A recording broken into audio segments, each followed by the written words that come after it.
Hey everyone, today's early literacy tip is to think of words or phrases that start with the same letter as your child's name or your name or mom or dad or something like that.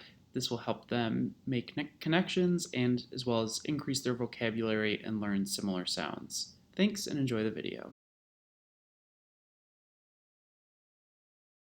Hey, what's up everyone? This is Kevin from the Lincolnwood Library, and today I'm going to show you guys how to make banana boats. And traditionally, these are actually made over a campfire, but you can actually do it at your house pretty easily. There's a lot of different ways you can do it, and it's perfect for any kind of outside gathering, picnics, or you're camping or whatever, and it's super delicious. It's kind of like a take on s'mores, and it's a very, very simple dessert.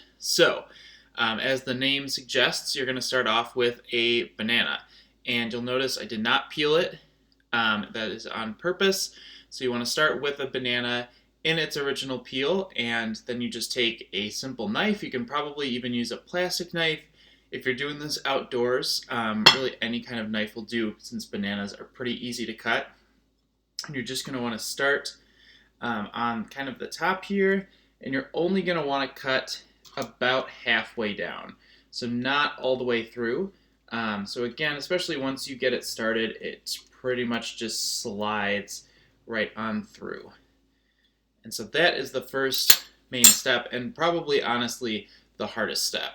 And then you're going to carefully kind of peel the banana open, just so that you can get a little bit more space there right along your cut, and you might want to kind of make some small cuts as you're going just to help open the banana and get it kind of halfway open.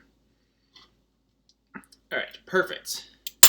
So then comes the fun part, and you can add pretty much whatever you want. Traditionally, it usually includes two things.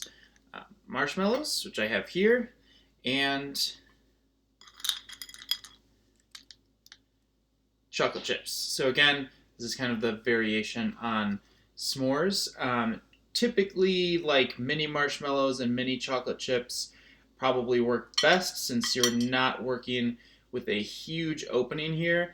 But really, kind of any size will do. You can always kind of break the marshmallows apart if you have regular sized marshmallows. That is totally fine.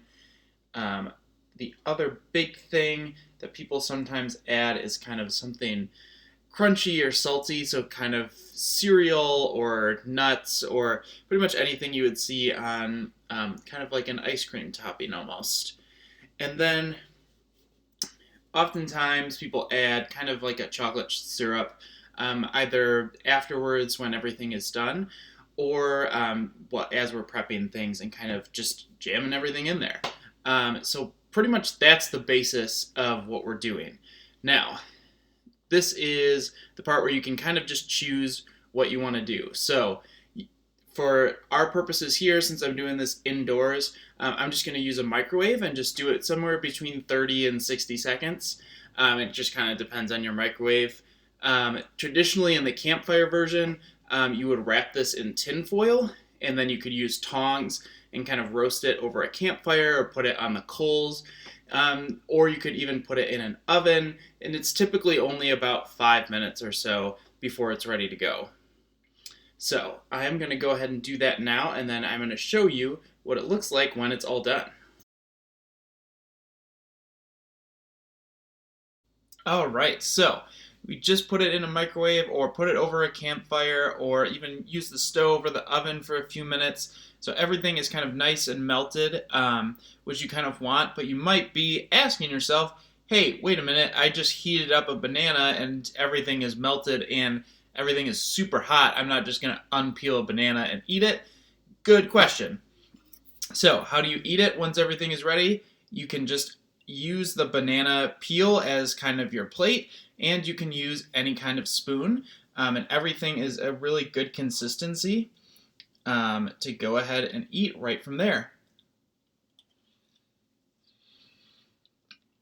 So as you guys can see, this is super easy to make for almost any age, and it's really delicious. So enjoy.